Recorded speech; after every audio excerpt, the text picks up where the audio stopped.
jour-là. Les ministres devant une commission à la primature, ils seront évalués sur leur performance. L'opération a commencé en début de semaine. 26 milliards de francs guinéens, 4015 policiers et 3 mois de formation. Les cours seront donnés par des experts de l'Union européenne pour une police citoyenne. Voilà pour les titres. Madame, monsieur, bonsoir. Encore une fois de plus, le président de la République était ce jeudi dans la famille Anne à Matam pour présenter ses condoléances. Le professeur Alpha Condé a également rendu visite à 2 soldats guinéens. Ces derniers sont hospitalisés à Conakry et étaient basés au Mali au sein de la MINUSMA. Abdul Karim Condé.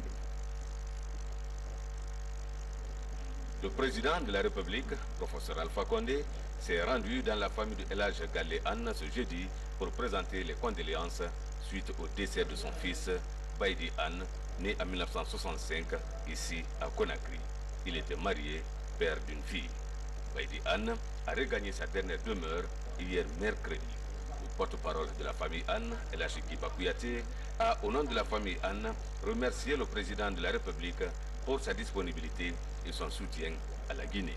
Le chef de l'État s'est ensuite rendu à la clinique Ambroise Paré où il a rendu visite à 2 soldats guinéens qui étaient au front au Mali. Le soldat Dori Mangouna, âgé de 26 ans, souffre d'un abcès. Le soldat Suleiman Traoré, âgé de 34 ans, souffre d'une compression médulaire. La présence du président de la République, professeur Alpha Condé, dans la famille Anne et à côté des 2 soldats guinéens à la clinique Ambroise Paré a été un véritable ouf de soulagement pour ses victimes. Une opération qui va durer 2 semaines. Le défilé a déjà commencé à la primature. Chaque ministère sera évalué. Les chefs de département sont attendus devant une commission pour défendre leurs résultats et décliner les priorités de leurs différents services. Hadi Kamara. Première édition de l'évaluation trimestrielle des différents départements ministériels avec en prime la présentation des objectifs prioritaires, les moyens mis à disposition et la définition de la période d'exécution des projets initiés par le gouvernement.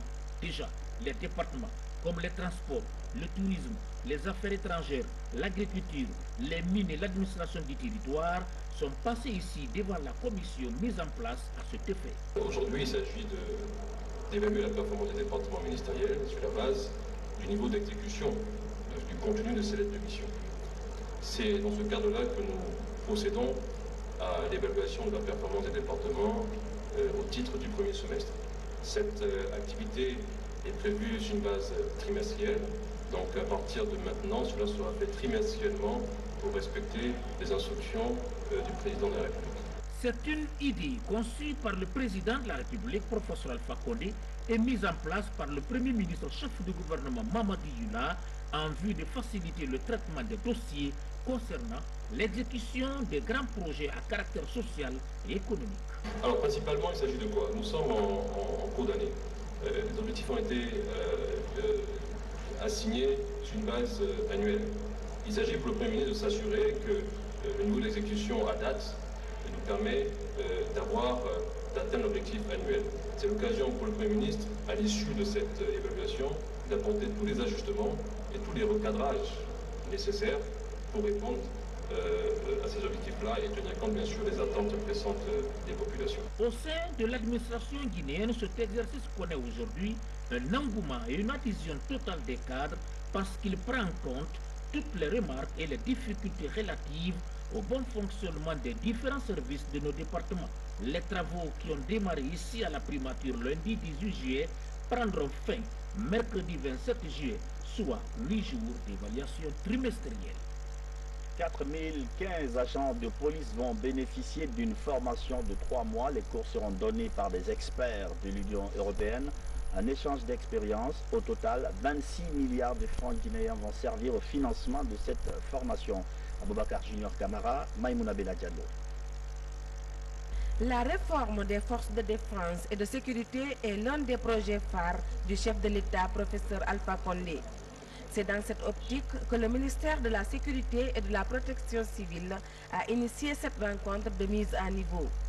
Elle concerne 4015 policiers qui n'avaient pas encore bénéficié de formation commune de base. Et les fonctionnaires, ils sont là depuis presque 2 ans. Ils étaient recrutés, ils avaient déjà fait les textes, ils avaient fait les examens ils ont été engagés à la fonction publique. Ce n'est pas un recrutement que nous faisons. Nous sommes en train, en ce moment, de revoir la capacité physique, le niveau intellectuel, comme je l'ai dit encore, et faire une évaluation sanitaire afin de recevoir ces jeunes dans nos centres d'instruction. 26 milliards de francs guinéens sont débloqués pour financer cette formation de 3 mois. La Guinée bénéficie de l'expertise de l'Union européenne pour un partage d'expérience. L'Union européenne contribue à la sélection de ces fonctionnaires, parce qu'ils sont fonctionnaires, avant d'entrer à l'école de police, pour voir si justement ils répondent aux critères définis pour être policier. L'admission à l'école de la police et de la protection civile obéit à certaines conditions. Les candidats doivent être guinéens et jouir de leurs droits civiques. Cette formation permettra à la Guinée d'avoir une police au service des citoyens. De banquiers au ministère des Finances, la rencontre vise à mettre en place un cadre de concertation permanent entre les deux parties. Le département veut harmoniser les relations de partenariat entre les banques primaires et le Trésor. Boubacar Bar. Dans le cadre des rencontres périodiques entre la Banque centrale et l'Association professionnelle des banques, les chefs de département des finances et du budget ont jugé utile de s'impliquer désormais pour mieux harmoniser les données sur les préoccupations du secteur bancaire et du trésor guinéen. C'est dans ce cadre que se situe cette rencontre dont les objectifs reposent essentiellement sur la situation économique du pays, celle du système bancaire, dans ses relations avec les privés guinéens bénéficiant des marchés de l'État au titre des fêtes tournantes de l'indépendance guinéenne. Vous savez, le système bancaire, après 3 mois, si vous ne remboursez pas le crédit, on déclasse. Les banques ont été rassurées aujourd'hui et l'État a commencé à régler ses entreprises pour passer aux fêtes tournantes. Et tout cela a permis aujourd'hui aux banques d'être rassurées que tout ça va être payé rapidement et les tensions que les gens croyaient sur leur trésorerie vont être derrière nous. Il est arrivé que les dépôts en francs guinéens se sont réduits ces derniers temps. Ils se sont réduits, mais c'est des stop and go. Il y a des moments où on a une surabondance de liquidités avec beaucoup de dépôts. Il y a des moments, pour des raisons que nous ne connaissons pas encore, les opérateurs optent de ne pas verser les francs guinéens. Mais qu'à cela nous tienne, ça sera très bientôt derrière nous. Malade Kaba a saisi l'occasion pour donner de larges informations sur la gestion macroéconomique des finances publiques qui repose essentiellement sur la problématique du bouclage de la 8e et dernière revue du programme guinéen de la facilité élargie de crédit avec le Fonds monétaire international et qui devrait être clôturée octobre prochain. C'est l'initiation de rencontres que nous souhaitons périodiques avec les banques afin de pouvoir également trouver des solutions à certaines problématiques que nous rencontrons. Cette concertation Finance-Association professionnelle des banques et la banque mère devrait permettre d'insuffler une bouffée d'oxygène au niveau des PME et PMI guinéennes. Un atelier sur la contribution foncière unique vient de se tenir au ministère de l'économie et des finances. Les participants ont réfléchi à des stratégies de paiement de l'impôt foncier. C'est une initiative de la direction des impôts, du budget et de la Banque mondiale. Alassane Djogobari. La contribution foncière unique est l'un des impôts les moins acceptés par les contribuables. Cette journée de réflexion initiée conjointement par le département du budget et la direction nationale des impôts a pour but d'accroître le rendement de la CFU. Nous allons nous retrouver ensemble avec les partenaires pour définir une stratégie vraiment nous permettant d'engager une campagne de sensibilisation avec les élus locaux pour permettre à la population de comprendre d'abord l'utilité de paiement de cet impôt-là, mais aussi l'impact que cela pourrait avoir sur le développement local. Et le ministre a insisté sur le fait qu'un comité soit mis en place et ce comité va travailler efficacement sur la question afin de définir cette stratégie. Les résultats de cet atelier de réflexion sur la fiscalité immobilière ont abouti à un certain nombre de propositions et de suggestions, ce en vue de faire en sorte que cet impôt soit mieux connu et accepté. Nous savons les faiblesses de notre administration, en l'occurrence l'administration fiscale. Nous savons le besoin que l'on a des autres corporations qui détiennent aussi des informations, qui détiennent des bases de données et qui détiennent aussi des compétences sur lesquelles on peut s'appuyer pour avoir l'effectivité en termes d'assiette fiscale et de savoir comment est-ce qu'on peut aller chercher. Comme son nom l'indique, la contribution foncière unique est un impôt unique qui frappe aussi bien les terrains nus que les terrains sur lesquels sont bâties des constructions. L'actualité, c'est aussi cette volonté de la CENI de former des députés guinéens. Ces élus du peuple sont à l'école Bridge pour apprendre les mécanismes du processus électoral, une formation dont le but est de faciliter le vote de certaines lois au niveau de l'hémicycle concernant les scrutins. Saïdi Diallo. La chorale nationale indépendante s'active dans le renforcement de capacités des acteurs impliqués dans le processus électoral. L'institution vient de regrouper autour d'un atelier des députés de la mouvance et de l'opposition pour leur expliquer les mécanismes d'organisation des scrutins selon la méthodologie Bridge. Nous voulons consolider leurs connaissances parce que c'est eux qui sont chargés de la réforme des lois. Et pour cela, il faudrait qu'ils soient mieux outillés, mieux informés sur leur propre travail et sur le processus électoral, qui est une matière commune à nous. Sur 4 jours, cette formation mettra aussi l'accent sur le cadre juridique des élections ainsi que leur implication opérationnelle.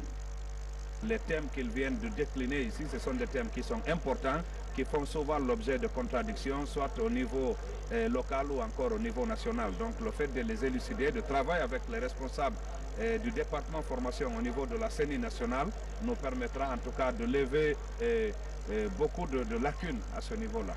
J'attendais un des séminaristes tout à l'heure dire « Je suis venu non seulement pour apprendre, mais aussi pour m'assurer que ce que vous dites, c'est ce que vous allez faire. » Et je crois que ça doit être la position des uns et des autres, s'assurer que ce que la CENI dit, nous comprenons, et s'assurer aussi que ce qu'elle dit, c'est ce qui sera fait sur le terrain.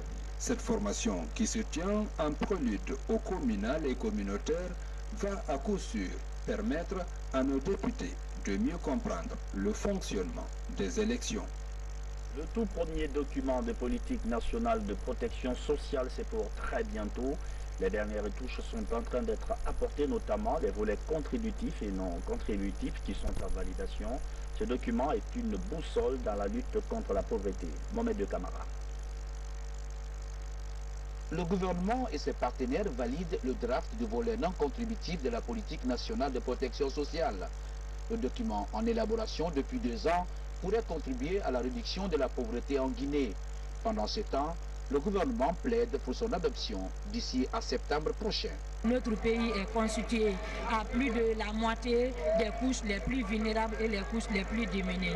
C'est un espoir pour moi et je souhaite que cet espoir soit une réalité parce que c'est le tableau de bord de la protection sociale que nous sommes en train d'élaborer qui va être mis à la disposition de la Guinée pour une couverture sociale plus large de tous les citoyens.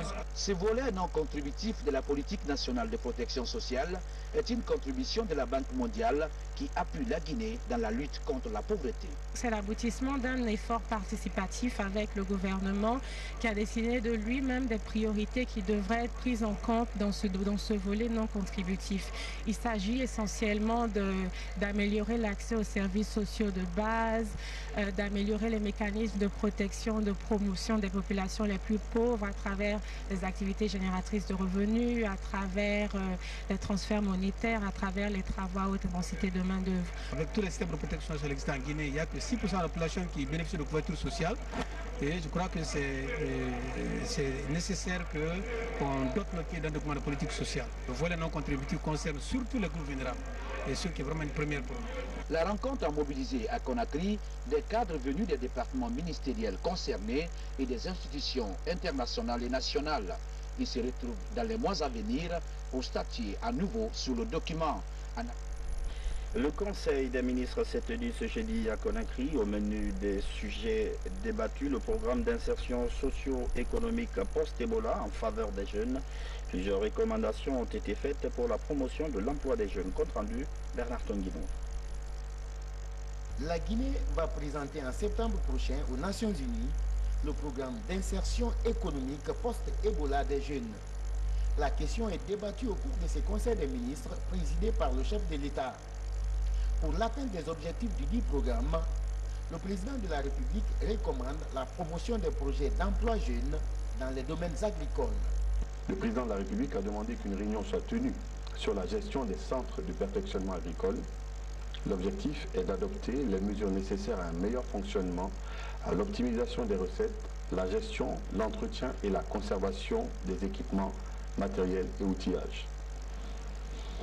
Le chef de l'État a instruit les départements concernés à renforcer davantage la protection de nos forêts en prenant toutes les mesures administratives à cet effet, qu'il a particulièrement insisté sur la restauration de la forêt de Ziama. Dans le cadre des préparatifs de la prochaine journée des orpailleurs, le président de la République a demandé au ministre des Mines et de la Géologie de mettre en place une carte professionnelle des orpailleurs. À travers le programme national d'insertion socio-économique des jeunes, le gouvernement entend saisir l'opportunité que la jeunesse représente. Pour le ministre de la Jeunesse, l'insertion des jeunes filles et hommes devrait aider à vite répondre aux défis du pays. Il a précisé que le programme national d'insertion socio-économique des jeunes comprend essentiellement 4 composantes que je rappelle. Emploi des jeunes au cœur des politiques macro-sectorielles et les investisseurs privés. Employabilité et promotion à l'insertion socio-professionnelle. Éducation, participation des jeunes à la vie publique, citoyenneté et prévention des conflits. Gouvernance et système d'information efficace de l'emploi. Le ministre a indiqué que la mise en œuvre de ces composantes requiert une action conjointe de plusieurs ministères et de leur direction technique afin de couvrir l'ensemble des facteurs nécessaires à la création d'emplois en Guinée. Autre sujet abordé au cours du Conseil des ministres, la gestion des dépenses publiques au niveau des départements ministériels. Dans sa communication, la ministre des Finances a passé en revue le processus actuel de la dépense publique. La ministre a rappelé que la gestion financière actuelle dans les ministères est caractérisée, entre autres, par l'intervention d'une multitude d'acteurs dont les rôles de certains sont définis par leurs textes de création qui ne sont pas cohérents avec les dispositions de la loi organique relative aux lois de finances et du règlement général de gestion budgétaire et de comptabilité publique, qui fixe fondamentalement les compétences juridiques des acteurs de la chaîne de dépenses publiques. La ministre a sollicité du Conseil d'autoriser les réaménagements institutionnels qui sont nécessaires pour permettre à son département de mettre en œuvre de manière adéquate les réformes entreprises ces dernières années en Guinée dans le domaine de la gestion des finances publiques en ligne avec les standards internationaux. Sur le plan sportif et culturel, la participation de la Guinée aux Jeux Olympiques de Rio 2016 est évoquée. Le département des sports sollicite le soutien du gouvernement pour permettre à la Guinée de réussir sa participation. La ministre des Affaires étrangères a communiqué sur l'arrivée prochaine à Conakry du ministre iranien des Affaires étrangères. Le ministre de l'Hôtellerie, lui, a annoncé l'inauguration de Noum Hotel à Kanoum dans quelques jours. Le village SOS de Cancan a 67 ans d'existence. À côté des bougies a soufflé une inscription: comment mettre les enfants pensionnaires de ce centre au cœur de leur propre protection. Il y a eu des réflexions et des propositions dans le Nabaya, mais aussi une belle fête. La participation de l'enfant à sa propre protection. C'est sous ce thème que ces enfants orphelins et abandonnés du village SOS de Cancan ont célébré le 67e anniversaire de la création de l'organisation. À travers cette festivité, ils lancent un appel solennel aux familles et autorités afin de favoriser la promotion des droits des enfants. Nous avons besoin surtout d'être écoutés, d'être consultés, que nos avis soient pris en compte pour tout ce qui concerne notre vie. C'est en cela que nous nous reconnaissons à nos parents et à nos encadreurs. Et nous pourrons développer des véritables potentialités pour un avenir meilleur. Comme le dicton le confirme, tout ce qui est entrepris pour moi, mais sans moi, est contre moi. Ce village d'enfants SOS de Cancan est fonctionnel depuis le 1er mai 2004. Il comprend 12 maisons familiales, chacune placée sous la supervision d'une mère SOS, chef de famille. Ce village compte aujourd'hui 129 enfants et jeunes. Un programme de renforcement des capacités des familles démunies dans la communauté est en cours d'exécution. SOS Village d'enfants est une organisation de développement social. indépendante et non gouvernementale, avec le concept de village d'enfants SOS, notre organisation a ouvert la voie à l'appui en charge familiale à long terme des enfants orphelins et abandonnés. Nous vous invitons, monsieur le gouverneur, de persévérer, d'encadrer les enfants, d'écouter leur opinion. La porte-parole a dit que leur avis doit compter. On ne doit rien prendre comme décision à leur insu. Peut-être au vu de leur jeune âge, ils ne savent pas réellement tout ce qu'ils veulent. Mais pour la survie, ils savent ce qu'ils veulent. Ils savent ce qu'on veut qu'on fasse pour eux. Par rapport à ça, j'invite tout le monde, à l'occasion de cette journée mémorable qui marque le 67e anniversaire de la création du village SOS, à accorder de l'importance à ces enfants. La journée porte ouverte sur le village SOS est une occasion pour les responsables de saluer la mémoire du père fondateur de ce village SOS et magnifier les efforts déployés par l'État, les bienfaits de milliers de donateurs grâce auxquels le nombre d'enfants désespérés admis dans ces structures SOS ont été soulignés. Tous les pays invités à mettre les jeunes filles en valeur. La journée mondiale de la population a pour thème investir sur les adolescentes. En Guinée, l'événement a non seulement permis de faire la découverte du centre d'autonomisation de Dubreka, mais aussi d'évoquer l'éducation des filles. Thierno Ousmane Diallo. À Dubreka, on célèbre en différé la journée mondiale de la population. Un événement annuel qui encourage cette fois-ci l'investissement sur les adolescentes. En Guinée, cette couche sociale constitue une frange importante de la population. Alors que leur protection et leur autonomisation font débat, c'est ici l'occasion pour les décideurs publics de renouveler leur engagement à intensifier les efforts pour un meilleur épanouissement des adolescentes. Les thèmes qui ont été développés ici, tels que le viol, tels que la mutilation génitale et tous les autres, sont des thèmes qui préoccupent le gouvernement. Et je crois que c'est une façon de conscientiser de manière très large tous les acteurs, toutes les parties prenantes. Et donc à notre niveau, ça nous permet de passer le message de sensibilisation dans les différentes collectivités. Et je crois que cela portera fruit. La plus grande richesse d'un pays, c'est le capital humain. Ce n'est pas simplement le capital financier. Donc l'autonomisation des femmes et des filles contribue surtout à valoriser ce capital humain qui est la première ressource d'un pays, d'une nation, d'une famille. Célébrer le 11 juillet tous les ans, la journée mondiale de la population est l'occasion pour les organisations de la société civile guinéenne de faire le bilan de certains programmes concernant la population. Ici à Dubreka, un projet attire l'attention. Dans ce centre d'autonomisation et de promotion des femmes, 300 jeunes filles issues des milieux défavorisés ont suivi une formation dans des domaines comme la couture.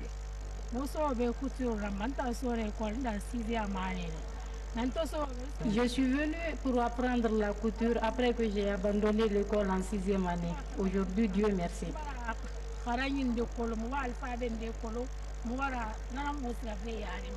Les résultats obtenus à travers ce projet incitent différents acteurs de la vie socio-économique à plaider pour son extension aux autres préfectures de la Guinée.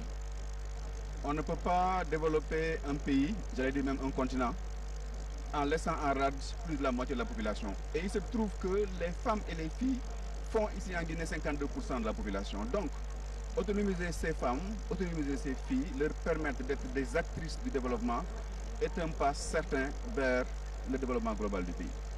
Cette rencontre est la deuxième grande activité de mobilisation organisée en Guinée pour célébrer la journée mondiale de la population et discuter des retombées bénéfiques de l'investissement sur les adolescentes. Les séances de sensibilisation vont se poursuivre. La coordination des partis alliés de la mouvance vient de naître. Une nouvelle structure politique pour soutenir les actions de développement du président Alpha Condé. La COPAM se fixe déjà des objectifs: promouvoir la démocratie, renforcer le tissu social et aller aux futures élections aux côtés du RPG. Abdul Karim Kamara. Dans le microcosme politique actuel de la Guinée, la mouvance présidentielle garde la sérénité. Toujours la même feuille de route qui œuvre pour le soutien des actions du président de la République.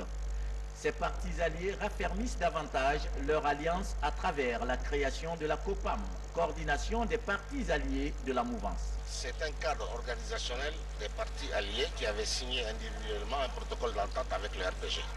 Donc ce protocole avait trait à la réélection du président de la République.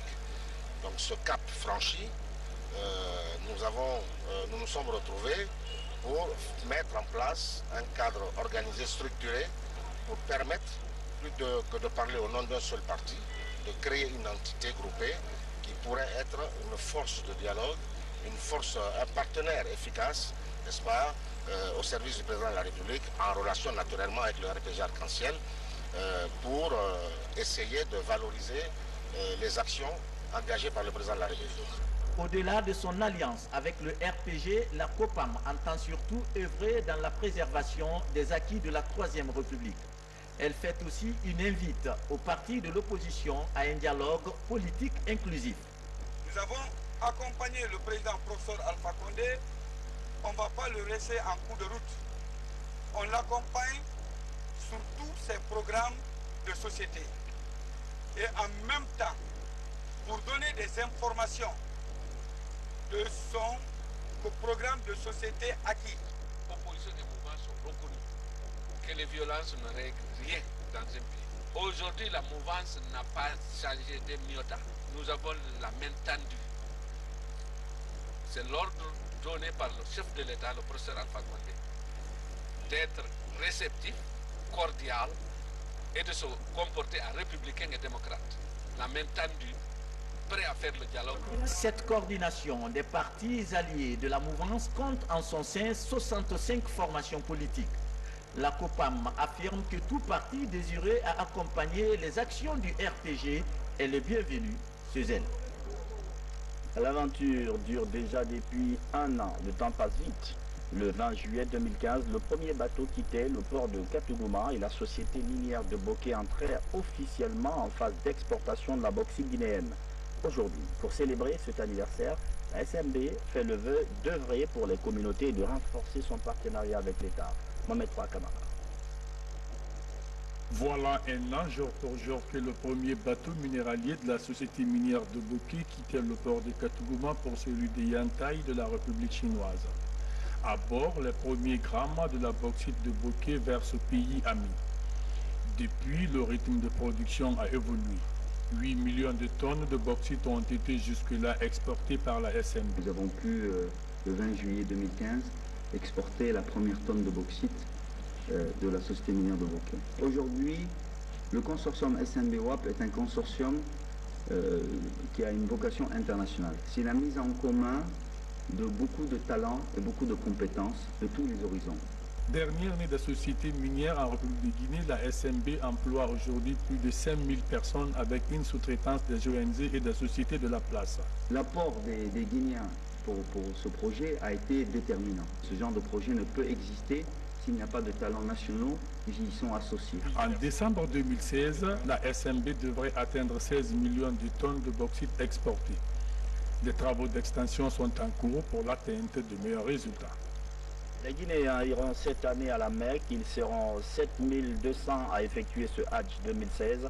Une reprise du schéma du pèlerinage après 2 ans d'absence pour raison d'Ebola. Comment ce voyage se prépare-t-il? Élément de réponse dans ce reportage de Fatimatou Diallo. Dans 3 semaines, les fidèles musulmans se rendront au lieu saint de l'islam pour le Hajj 2016. Pour les derniers préparatifs, la Ligue islamique rencontre les 45 agences de voyage retenues cette année. Les échanges ont porté, entre autres, sur la restauration, le déplacement et l'hébergement des Guinéens à la Mecque. Les autorités saoudiennes ont exigé cette fois-ci qu'il n'y a pas de restauration par les Guinéens ou bien par tous les autres pays. Mais la restauration se passe cette fois-ci par les sociétés qui sont sur place, cela veut dire en Arabie Saoudite. Si nous voulons maintenant ajouter certaines de nos femmes à cette société, il y a des préalables, il y a des formalités qu'on doit faire en Arabie Saoudite pour qu'on accepte au moins 2 ou 3 femmes qui connaissent préparer nos manger ici pour qu'ils s'ajoutent à ces sociétés sur place en Arabie Saoudite. En période de pèlerinage, il y a tellement de monde qu'il y a l'embouteillage et la circulation est difficile. S'il faut que les restaurateurs la passent à travers tout Maca pour aller distribuer les repas, les gens ne mangeront pas à temps. C'est ainsi qu'il a été décidé que les pèlerins soient regroupés en des lieux précis du point de vue logement par zone. Et c'est ce qu'on a décidé. Et les 3 coordinations, chacun à ce qui la concerne, aura ses pèlerins dans une zone donnée. Ces agences sont regroupées autour de 3 coordinations, une manière de mettre fin à la prolifération d'agences de voyage. Autre nouveauté, c'est l'instauration d'une couverture d'assurance pour tous. Cependant, malgré ces améliorations, les agences de voyage expriment quelques inquiétudes. Je ne suis pas fier de la décision de l'Arabie Saoudite parce que nos restauratrices qui avaient un revenu à partir de cette activité l'ont perdu au profit des entreprises de l'Arabie Saoudite. Les 7200 pèlerins guinéens recevront chacun $200 comme pécule à leur arrivée à la Mecque, soit $200 de moins que les années antérieures. Le premier convoi va quitter Conakry au début du mois d'août. Bref, cette information que nous fournit le service des sports après avoir participé à l'Euro 2016 où il a été finaliste au sein de l'équipe de France. Le franco-guinéen Paul Pogba va quitter la Juventus de Turin pour venir au club britannique Manchester United. Racheté au montant de 120 millions d'euros, le milieu de terrain de l'équipe de France passe de nos jours pour le joueur le plus cher de l'histoire du football. Et c'est la fin de cette édition d'information. Merci de votre fidélité à la télévision nationale. Bonsoir.